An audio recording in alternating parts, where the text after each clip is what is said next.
자, 오늘 본문 분위기가 어떻습니까? 그냥 평범합니까? 본문을 자세히 읽어보면 이제 모세가 죽기 전에 하나님이 그에게 큰 미션을 주시는 겁니다. 그러니까 죽기 전에, 그러니까 마지막 미션이라고 할 수 있죠. 그 미션이 무엇이냐면 미디안을 치라는 겁니다. 미디안을 쳐라 하는 것은 전쟁을 하라는 거죠. 자, 이 전쟁을 명령하시는 하나님의 그 마음, 그것은 심상치가 않죠. 그래서 본문을 보면 모세에게 마지막 전쟁이라는 의미에서도 심상치가 않지만 군사들을 모으는데 몇 명씩 모읍니까? 각 지파별로 1000명씩 모읍니다. 그러니까 각 지파가 다 동참을 하는 거죠. 그리고 지파의 사람들만 모을 뿐 아니라 성소의 기구와 신호 나팔을 가지고 가라고 말씀하십니다. 6절을 보면요, 이렇게 말씀하시죠. 모세가 각 지파에 1000명씩 싸움을 보내되 제사장 엘르아살의 아들 비느하스에게 성소의 기구와 신호 나팔을 들려서 그들과 함께 전쟁에 보내매. 그러니까 제사장 비느하스도 전쟁에 참여하고 그 다음에 성소의 기구까지 가지고 전쟁에 참여하러 갑니다. 그러니까 뭐 제사장이 전쟁에 나가고 그러지 않잖아요. 근데 제사장까지 나가요. 그냥 좀 독특하죠. 그러니까 이 전쟁이 심상치 않다는 것을 보여줍니다. 자, 이렇게 전쟁을 하게 되는데 그 전쟁의 결과는 어떠냐? 대승리입니다. 8절을 보면 그 죽인 자 외에 미디안의 5 왕을 죽였으니 미디안 왕들은 하면서 이름이 쭉 나오죠. 그리고 아들 발락을 칼로 죽였더라. 그러니까 미디안 왕 5가 발람을 죽였다는 것까지 이야기합니다. 그러니까 이 전쟁은 뭐 아주 완벽하게 승리한 전쟁입니다. 이름까지 나열하는데 미디안 왕 5명을 기록합니다. 뿐만 아니라 10절과 11절을 보면 10절 그들이 거처하는 성읍들과 촌락을 다 불사르고 탈취한 것, 노력한 것, 사람과 짐승을 다 빼앗았느니라. 자, 그러니까 빼앗은 것들이 많고, 그렇죠? 그러니까 이것도 전쟁을 해서 뭐 대충 이긴 게 아니고 아주 완벽하게 이긴 겁니다. 그러니까 뭐 이 모든 것들은 전쟁에 대해서도 심상치가 않고 전쟁을 해서도 완벽한 전쟁을 했는데 13절 이후에 보면 그 전쟁에 이긴 군사들이 돌아옵니다. 돌아온 군대를 사람들이 맞이하는데 모세가 그들을 향해서 아, 너희 참 잘했다 라고 칭찬하는 내용보다는 모세가 화를 내는 장면이 나옵니다. 그 화를 내는 장면이 14절 보세요. 모세가 군대 지휘관 곧 싸움에서 돌아온 천부장들과 백부장들에게 노하니라. 노했다는 것은 지금 화를 냈다는 거죠. 지금 분노하는 겁니다. 자, 그 분노하는 내용이 뭐냐면 15절을 보면 모세가 그들에게 이르되 너희가 여자들을 다 살려두었느냐. 자, 여자들을 다 살려두었느냐 하는 말은 전쟁에 참여한 사람은 여자를 살렸어요. 하지만 모세는 왜 다 살렸느냐? 죽일 사람이 있지 않느냐 하고 죽이지 않은 것에 대해서 지금 그냥 평범하게 이야기하는 것이 아니고 화를 냅니다. 왜 안 죽였어? 이겁니다. 자, 이런 내용이 나오고 이제 19절부터 24절까지는 그 전쟁에 나간 사람들과 전리품에 대해서 정결의식을 행합니다. 사람들이 죽었으니까 전쟁에서 그 정결의식이라고 하는 것은 뭐 잠시 이렇게 떨어져 있거나 하는 그런 의식을 19절부터 24절까지 이야기합니다. 자, 이제 이런 내용들을 이렇게 산발적으로 제가 말씀을 드렸는데요. 자, 이 전쟁에서 우리는 무엇을 느끼느냐 하는 거예요. 이 전쟁에서 하나님의 태도와 모세의 태도가 강렬하죠. 하나님이 모세에게 미디안을 치라. 내가 죽기 전에 그러니까 마지막으로 네가 진짜 이거 진짜 잘해야 될 일이다 하는 그런 일이고, 또 모세도 전쟁 이기고 온 사람들에게 아주 왜 다 죽이지 않았느냐라고 말하는 것을 보면 굉장히 강렬한 것이 느껴지죠. 하나님을 이야기할 때 하나님은 어떤 하나님이라고 말하죠? 하나님의 속성을 이야기할 때 하나님은 사랑의 하나님. 그렇죠? 모세는 앞에 보면 아량이 많은 지도자로 인식되어 있습니다. 아량이 많은 모세, 사랑의 하나님. 그런데 오늘 본문에 보면 하나님도 그렇고 모세도 굉장히 냉정하잖아요. 어찌 보면 좀 가혹할 정도로 오늘 본문에서는 왜 이렇게 하나님과 모세가 냉정하고 가혹한가 하는 것을 느낄 수가 있습니다. 자, 그렇다면 이스라엘 군대가 전쟁에 소홀했느냐? 그건 아니죠. 지금 참여한 군인 숫자가 몇 명이에요? 각 지파별로 1000명씩이니까 12지파니까 12,000명이죠. 그러니까 전쟁에서 12,000명이 나갔다는 것은 많은 숫자가 나간 거예요? 아니면 적은 숫자가 나간 거예요? 지금 12,000명은 적은 숫자입니다. 전쟁에 나가면 막 10만, 20명 막 나가는데 지금은 고작 12,000명이에요. 그러니까 인원도 적은 인원으로 그 성과는 대단한 거죠. 5명의 미디안 왕을 죽이고 그리고 그 재물, 사람들 다 데려온 것을 보면 굉장히 전쟁에서 대승을 한 건데 적은 인원으로 하나님과 모세는 지금 좀 냉정한 평가를 내리고 있단 말이죠. 자, 그러면 이 전쟁이 왜 이렇게 가혹한가? 가혹한 평가를 내리는가 하는 것에 대해서 우리는 얼뜻 보면 12,000명이 미디안과 전쟁에서 이겼다. 그런데 모세는 화를 냈다. 이 정도로 끝날 수가 있어요. 하지만 본문을 자세히 봐야 돼요. 오늘 본문은 특별히 자세히 보지 않으면 진짜 중요한 것을 놓칩니다. 그냥 겉만 볼 수 있게 돼요. 자, 그러면 오늘 본문의 중요한 핵심 포인트가 무엇이냐 하는 것을 잘 보아야 되는데요. 자, 하나님이 모세에게 명령을 하면서 뭐라고 말씀하시냐면 1절에 여호와께서 모세에게 말씀하여 이르시되 이스라엘 자손의 원수를 미디안에게 갚으라 그러죠. 자, 누구의 원수라 그래요? 이스라엘의 원수라 그러죠. 자, 이스라엘의 원수가 누군 거예요? 미디안인 겁니다. 하지만 이스라엘의 원수로 끝나지 않아요. 3절을 보면요. 모세가 백성에게 말하 이르되 너와 함께 있는 사람들 가운데 전쟁에 나갈 사람들을 무장시키고 미디안을 치러 보내어 여호와의 원수를 갚되. 자, 누구의 원수예요? 하나님의 원수. 그죠? 여호와의 원수라죠. 자, 이스라엘의 원수인데 그들은 누구의 원수예요? 하나님의 원수예요. 그러니까 하나님의 원수란 말은 좀 독특한 표현입니다. 보통 사람의 원수 그러잖아요. 근데 하나님의 원수예요. 그러니까 미디안에 대한 평가가 이것은 이스라엘 사람들에 대한 원수 정도로 끝나는 것이 아니라 하나님의 원수다 이거죠. 하나님의 원수. 그러니까 당연히 하나님의 원수니까 당연히 쳐야 한다는 거죠. 그러면 본문에서 하나님의 원수라고 이렇게 말하는 이유가 뭘까? 이것이 중요합니다. 자, 이 사건은 우리가 31장의 사건이지만 어디와 밀접하게 연결되어 있냐면 25장 사건과 연결되어 있습니다. 25장. 우리가 민수기 25장 사건을 기억하실지 모르겠는데요. 이스라엘 백성들이 지금 어디에 있어요?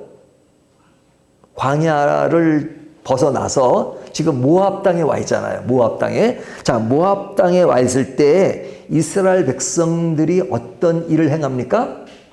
모압 여자들과 음행을 하죠.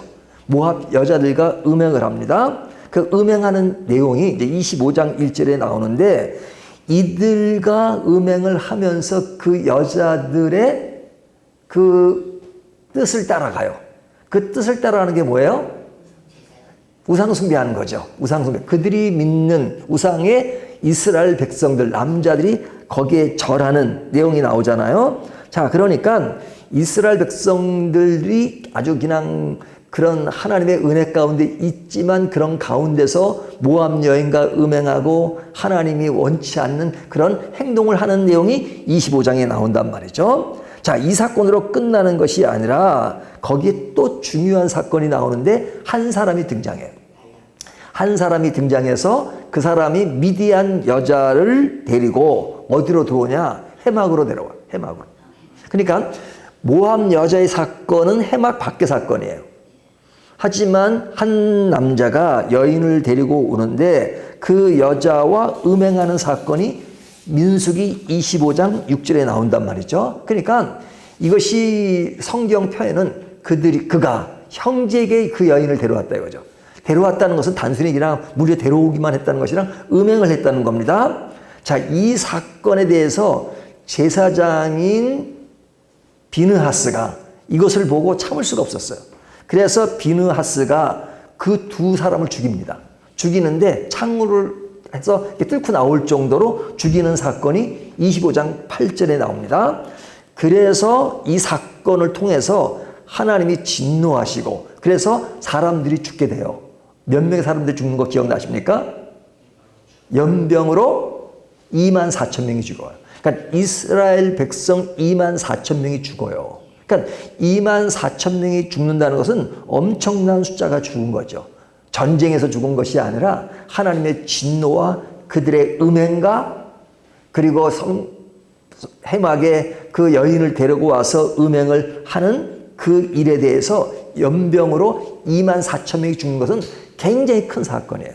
하나님이 엄청 화가 나셨다는 거죠. 자, 근데 이 음행한 그 여인의 이름까지 걸어내요. 이름까지 걸어내요. 그 이름이 누군지 아십니까? 기억나세요? 뭐 꼭 굳이 다 기억하지 않으셔도 되는데 고수미입니다. 고수미. 그 딸이 고수미고 누구의 딸이면 수루의 딸입니다. 수루의 딸 고수미라는 게 나와요. 자, 그러면 이 고수미라는 이름까지 나올 정도면 이 여인은 지금까지 그 이름을 우리가 기억하는 건 굉장히 이 사건이 크다는 것을 이야기하는 거죠.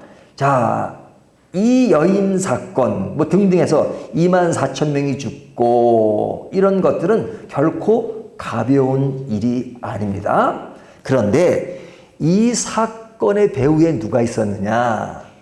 발람이 있었어요. 오늘 보면 16절에 보면 보라 이들의 발람의 꾀를 따라 이스라엘 자손을 부올의 사건에서 여호와 앞에 범죄하게 하여 여호와의 회중 가운데 연병이 일어나게 하였느니라. 자, 연병으로 24,000명이 죽었는데 일어난 그것은 뭐냐면 그런 그 모압 여인과 음행, 미디안 여인 고수미아의 사건 이런 것으로 인해서 지금 재앙을 받았어요. 근데 그런 재앙을 만든 그런 한 사람이 있어요. 그 누구라고요? 발람. 그러니까 발람에 대한 앞의 이미지는 뭐냐면 이 발락과의 문제에서 뭐 이스라엘 백성을 저주하라 그러니까 저주하지 않잖아요. 저주하지 않는 그런 것을 보면 아, 발람이 괜찮은 것 같은데 그는 이중인격자예요. 자, 그런 사람들 앞에서 저주를 하지 않지만 그러나 겉과 속이 다른 면을 드러냈는데 발락과 다른 접촉을 통해서 뭐라 그랬어요? 아유, 그 이스라엘 사람들을 이렇게 이길 수 있는 그런 방법이 있다. 그것은 뭐냐면 미인계를 써라 이거죠. 미인계를 써서 그 모압 여인들 이런 사람들이 이스라엘 남자들을 유혹하고 그래서 너희가 이길 수 있다. 뭐 이렇게 아이디어를 제공했단 말이죠. 그러니까 실제로 발람이 이스라엘 백성을 축복하고 한 것 같지만 그 사건으로 인해서 몇 명이 죽었어요? 24,000명이 죽었어요. 그러니까 발락이라는 모압 왕은 사실은 뭐 큰 전쟁도 하지 않고 24,000명을 죽인 거예요. 그러니까 전쟁에서 24,000명을 죽인 게 아니라 그냥 앉아서 그냥 큰 성과를 거둔 거죠. 그 배후에 누가 있었느냐? 발람이 있었다는 것을 오늘 본문이 너무너무 이야기해요. 그러니까 발람이 이 사건의 아주 중요한 인물이었다. 그렇게 이야기하잖아요.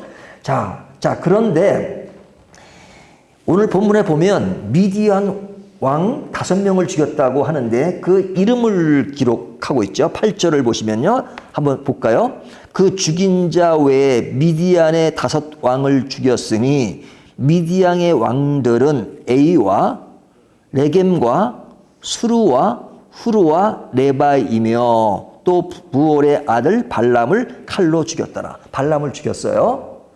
근데 그 왕 중에서 눈에 띄는 왕이 없습니까? 수루죠. 수루가 나오죠. 수루는 누구예요?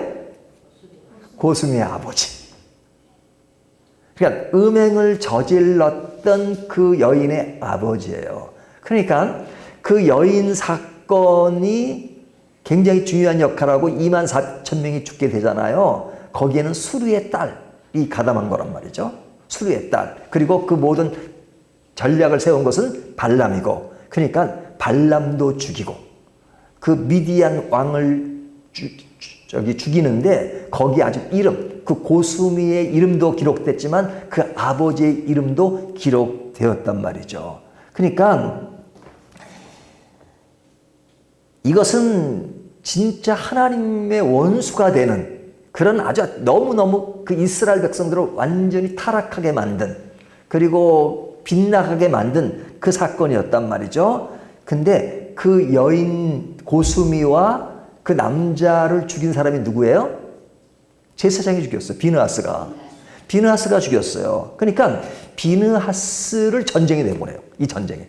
그러니까 그 사건과 연계되어 있는 비느하스를 그냥 성전의 기구를 가지고 전쟁에 나가게 만들어요. 그렇다면 하나님께서 왜 이렇게 이 전쟁에 이렇게 하셨을까? 소수의 병력을 동원시키고, 그러면서도 제사장을 동원시키고 또 비느하스를 보내고, 그리고 그 전쟁에서 미디안 왕 고수미의 아버지 수루를 죽이고 발람을 죽이고 하는 그 모든 사건은 25장의 사건이 너무너무 하나님 앞에서는 진노예요. 그러니까 이스라엘 백성 그러므로 24,000명이 죽었어요. 하나님은 그 24,000명이 죽은 거 너무너무 마음이 아프신 거예요. 왜? 진노로 그들에게 칼을 쥐었지만, 그러나 그렇게 만든 그 요인을 제거하지 않으면 이스라엘 백성들이 지금 가나안 땅에 들어가서 행할 일이 너무 뻔하기 때문에, 이것이 정리되지 않으면 이스라엘 백성들은 그의 순결함과 거룩함과 이런 것들을 유지하지 않고 계속 나갈 수 있는 가능성이 더 많기 때문에 하나님은 이것의 거룩함 속에 이것을 정리하지 않으면 안 되겠다는 하나님의 강한 의지가 있는 겁니다. 그래서 이 사건을 이야기하면서 이들이 누구의 원수라고요? 하나님의 원수. 우리가 사람에 대해서는 원수를 뭐하라 그래요? 사랑하라 그러잖아요. 하지만 원수를 사랑하라, 인간의 원수는 사랑해야 되지만 하나님의 원수는 사랑하면 안 돼요. 중요합니다. 마귀 사랑하세요? 마귀? 사랑하면 안 돼요. 마귀 사랑하면 안 돼요. 왜? 하나님의 원수니까.